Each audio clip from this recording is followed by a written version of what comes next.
Friends, welcome to Indic Horizon. Foreign mercenaries in India decoding NIA's biggest 2026 operation. अब इसमें क्या था, drone training, conspiracy, technical operation और Myanmar से इसका क्या कनेक्शन है, ये सारी चीज़ें हम लोग आज डिस्कस करेंगे इस वीडियो में।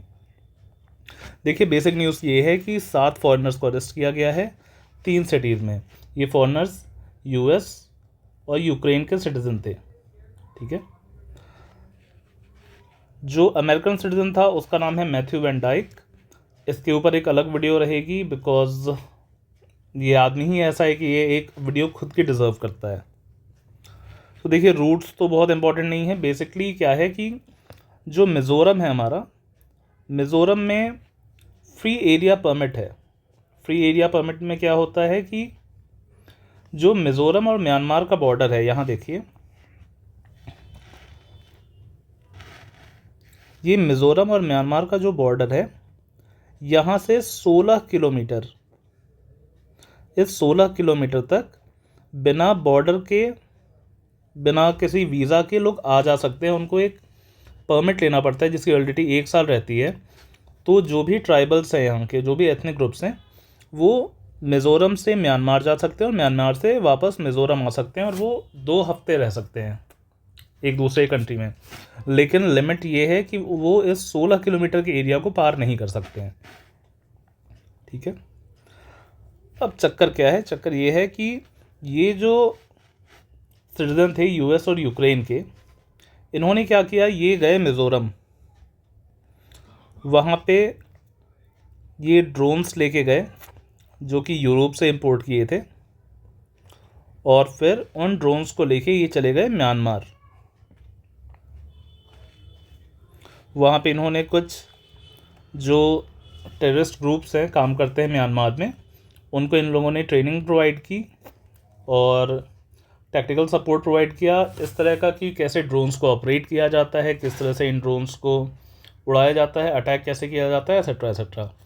तो एनआईए ने इनको जब ये एंटर किए थे तभी शायद ये नज़र में चढ़े होंगे, और जब ये वापस आए तो एनआईए ने इन्हें टेरर कॉन्स्पिरेसी के चार्जेस में अरेस्ट कर लिया। और एक चीज़ और जो ध्यान देने वाली है, इंडिया में मिज़ोरम अगर आपको जाना है या नॉर्थ ईस्ट के ज़्यादातर स्टेट हैं, तो उन्हें अगर कोई फॉरेन नेशनल है तो उन्हें एक रिस्ट्रिक्टेड एरिया परमिट लेना पड़ता है।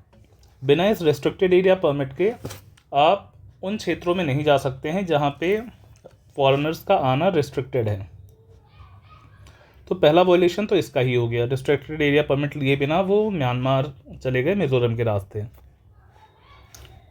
अब ये देखते हैं, ये जो बॉर्डर है ये हमारा मिज़ोरम और यहाँ से लगा हुआ, इस रास्ते का उन्होंने यूज़ किया था। दूसरी चीज़ ये है कि जो बड़ी सुपर पावर्स हैं वो क्या चाहती हैं कि ये जो एरिया है ना अपना, ये वाला पूरा ये एरिया हो गया, प्लस जो चिकन नेक का एरिया है हमारा और पूरा नॉर्थ ईस्ट, इसको ये डीस्टेबलाइज करना चाहती हैं बड़ी पावर्स। बड़ी पावर्स कौन सी हैं? बेसिकली यूएस है।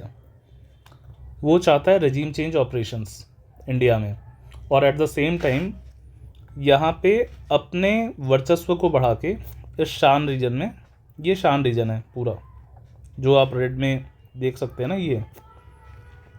ये शान रीजन है। ये चाइना का डोमिनेंस इस एरिया में ज़्यादा है और यहाँ पे म्यांमार की सरकार का कंट्रोल नहीं है। यहाँ पे ही वो सारे एथनिक ग्रुप्स काम करते हैं जो कि आर्म्ड हैं, बेसिकली टेररिस्ट ऑर्गेनाइजेशंस हैं, चाइना सपोर्टेड। तो यहाँ पे यूएस भी चाहता है कि उनकी हेजिमनी या वर्चस्व बना रहे। आगे बढ़ते हैं। अब चीज़ क्या है कि बात सिर्फ ये नहीं, यहाँ पे गन्स गए, गन्स तो गए ही नहीं, यहाँ पे हैवी ड्यूटी टैक्टिकल ड्रोन्स गए। देखिए, अगर आपको अगर न्यूज़ याद हो तो रिसेंटली पुतिन के घर पे अटैक हुआ था यूक्रेन में। यूक्रेन ने किया था रशिया में पुतिन के घर पे अटैक। पहली चीज़ तो सोचने वाली ये है कि रशिया इतना बड़ा देश है, मॉस्को तक ये लोग गए कैसे?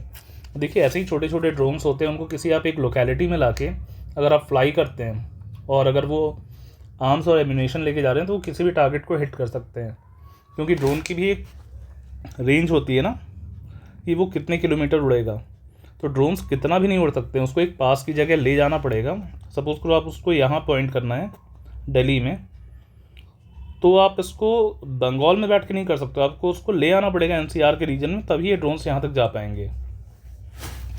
ये फॉरेनर्स कर क्या रहे थे, ये उनको दे रहे थे FPV, first person view warfare का training. First person view warfare क्या होता है कि जिन्होंने देखा हुआ है, जिन्होंने वॉरफेयर की हुई है, समझा हुआ है, वो दूसरों को सिखाते हैं कि लड़ाई लड़नी कैसे है। अब यूक्रेन मॉडल का नाम आ रहा है। यूक्रेन मॉडल कुछ नहीं, वही ड्रोन्स का यूज़ करके पुल ब्रिजेस को हाई वैल्यू टारगेट्स इंडिया में जैसे किसी भी स्टेट की लेजिस्लेटिव असेंबली हो सकती है और कुछ हो सकता है, उसको टारगेट करना। ये आया कहाँ से? ये सारे ड्रोन्स आए यूरोप से। ये ड्रोन्स आए हैं यूरोप से। यूरोप से ये आए इंडिया में प्रॉपरली इंपोर्ट करके, और इंडिया में ये 6 लोग इसको लेके गए इंडिया से म्यांमार और वहाँ दे दिए रेबल ग्रुप्स को। अब दिक्कत ये है कि म्यांमार में जो रेबल ग्रुप्स हैं, वो म्यांमार के रेबल ग्रुप्स वो सिर्फ म्यांमार में एक्ट नहीं करते हैं। म्यांमार के रेबल ग्रुप्स आते हैं हमारे नॉर्थ ईस्ट में। उल्फा, NSCN मतलब उल्फा जिसको कि आपका नाम सुने होंगे, फिर NSCN खापलांग है, NSCN के, ये सारे ऐसे टेररिस्ट ग्रुप्स हैं जो कि इंडिया को अक्सर अटैक करते रहते हैं, इंडियन रजीम के अगेंस्ट हैं। अगर ये ट्रेनिंग उनको मिल गई, ड्रोन्स उनको मिल गए, तो हमारा नॉर्थ ईस्ट जो है बहुत ही डीस्टेबलाइज हो जाएगा। North east would be destabilised. तो इससे बचने के लिए ज़रूरी ये है कि बॉर्डर सिक्योर किए जाएं, फ्री मूवमेंट रजीम को ख़त्म किया जाए। मैपिंग द कॉन्फ्लिक्ट्स, द शान स्टेट। अब आइए पहले ज़रा देख लेते हैं शान स्टेट क्या है। देखिए अभी पहले भी मैप में दिखाया था, ये जो आप लाल रंग में एरिया देख रहे हैं ना, ये सारा एरिया है शान स्टेट का। शान स्टेट ये म्यांमार का हिस्सा है, और इस हिस्से में वहाँ पे म्यांमार में जुंता की सरकार है, मिलिट्री की सरकार है। लेकिन इस शान स्टेट में कंट्रोल किसका है? एथनिक आर्म्ड ग्रुप्स का। ये एथनिक आर्म्ड ग्रुप्स क्या करते हैं? ये वहाँ की सरकार से भी लड़ते हैं, और यही जो हमारे यहाँ एक्टिव हैं जितने भी रेबल ग्रुप्स, उनको भी ये ट्रेनिंग करते हैं और सेफ हेवन्स प्रोवाइड करते हैं। इस शान ग्रुप के बारे में एक चीज़ और जानने वाली है, ह्यूमन और ड्रग्स, इन दोनों की ट्रैफिकिंग से ये पैसे कमाते हैं, और इस पैसे से फंडिंग होती है इन रेबल ग्रुप्स की। इन रेबल ग्रुप्स को एक सपोर्ट और मिलता है, वो मिलता है चाइना से, क्योंकि चाइना ये चाहता है कि उसका डोमिनेंस हर जगह बना रहे। और डोमिनेंस कैसे बनता है? डोमिनेंस बनाने के लिए आपको दूसरी जगह को डीस्टेबलाइज करना पड़ता है। ये जो शान स्टेट है, ये शान स्टेट आता है लाओस, थाईलैंड और चाइना, ऊपर चाइना लगता है एक जगह, इस चाइना के बॉर्डर से। इसको हम लोग कहते हैं गोल्डन ट्रायंगल। ये गोल्डन ट्रायंगल जो है, ये नोटोरियस है ओपियम की स्मगलिंग के लिए। यहाँ से ओपियम भी स्मगल होता है। तो सीधी सी बात है, जब ड्रग्स जहाँ पे आ जाएगा, ह्यूमन ट्रैफिकिंग जहाँ पे आ जाएगी, और जहाँ पे वॉरफेयर होगा, वो सारी चीज़ें आपस में जुड़ी हुई होती हैं, और उस जुड़ने से हमारे लिए एक सिक्योरिटी थ्रेट बनता है, क्योंकि ये हमारे घर के जस्ट बगल में हो रहा है, इंडिया के। ये देखिए यहाँ इंडिया है, म्यांमार है ये, और ये म्यांमार का शान स्टेट है। ज़्यादा दूरी नहीं है इन दोनों की। अब क्या है, ये म्यांमार का लार्जेस्ट स्टेट है, चाइना, लाओस और थाईलैंड से बॉर्डर करता है। जनता आर्मी का कोई कंट्रोल नहीं है उस रीजन में, शान स्टेट पे। मेन प्लेयर कौन से हैं? MNDAA, यूनाइटेड वार स्टेट आर्मी, और प्राइवेट मर्सिनरीज़। ये प्राइवेट मर्सिनरीज़ कौन है? ये प्राइवेट मर्सिनरीज़ वो होते हैं जो फ्रीलांस बेसिस पे काम किसका करते हैं, कहीं भी एंटी स्टेट मूवमेंट हो रहा हो, कि सरकार के अगेंस्ट जहाँ पे आर्म्ड प्रदर्शन हो रहे हों या आर्म्ड रिवेलियन चल रहा हो कहीं पे, तो वहाँ पे एंटी स्टेट मूवमेंट को ये लोग सपोर्ट करते हैं, उनको गन्स प्रोवाइड कराते हैं, ट्रेनिंग प्रोवाइड कराते हैं, एम्यूनिशंस प्रोवाइड कराते हैं। उसके अलावा गोल्डन ट्रायंगल में और क्या होता है, drug funds the drone, drugs के पैसों से ड्रोन आता है और ये ड्रोन प्रोटेक्ट करता है ड्रग्स को। कैसे प्रोटेक्ट करता है, प्रोटेक्ट ऐसे करता है कि अगर कभी अटैक हुआ या किसी को ज़रूरत है किसी भी स्टेट एक्टर को, तो उसको ये प्रोटेक्शन प्रोवाइड करने के लिए या डिफेंस की तरह यूज़ करते हैं ड्रोन्स को।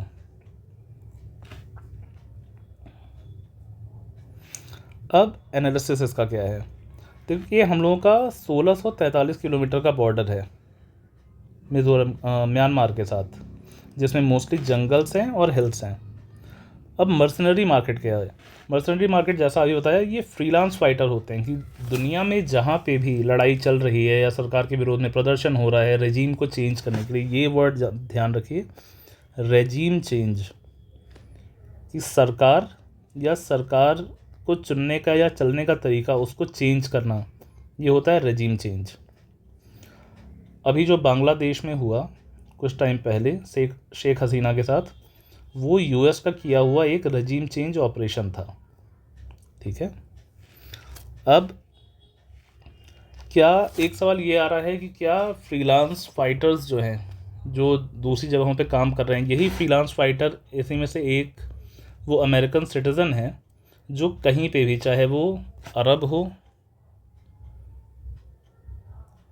इसके अलावा इजिप्ट हो, सीरिया हो, ये इन सारी जगहों पे एक्टिव रहा है जो यूएस का पकड़ा है, और ये शायद से ये एक्स स्पेशल फोर्सेस का मेंबर रहा है। स्पेशल फोर्सेस आर्मी की स्पेशल फोर्सेस होती हैं, स्पेशल फोर्सेस का मेंबर रहा है यूएस के।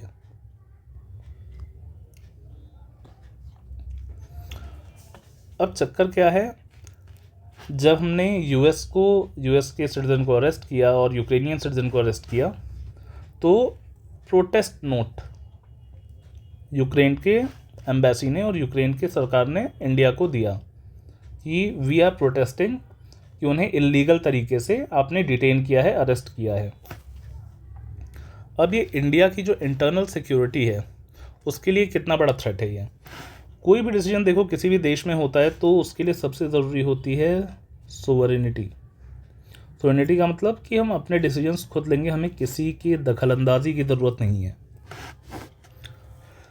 दूसरी चीज़, जैसे कि अभी आप देख रहे होगे इज़राइल, ईरान और यूएस के वॉर में ड्रोन्स सबसे बड़ी चीज़ होके उभर के आए हैं, बिकॉज ये रिफाइनरीज़ पे अटैक कर रहे हैं, ड्रोन्स रिफाइनरीज़ पे अटैक कर रहे हैं, उसके अलावा पोर्ट्स पे अटैक कर रहे हैं, बिल्डिंग्स पे अटैक कर रहे हैं, और इनका सबसे ज़्यादा यूज़ किया जाता है सप्रेशन ऑफ एयर डिफेंस में, सैड। इसका मतलब ये होता है, सपोज़ करो कि आप 400 ड्रोन भेज दिए, अब आपके एयर डिफेंस तो ऑलमोस्ट एग्जॉस्ट हो गए उनको यूज़ करने में, उनको न्यूट्रलाइज करने में। फिर क्या होता है, फिर वहाँ से आती हैं मिसाइल्स।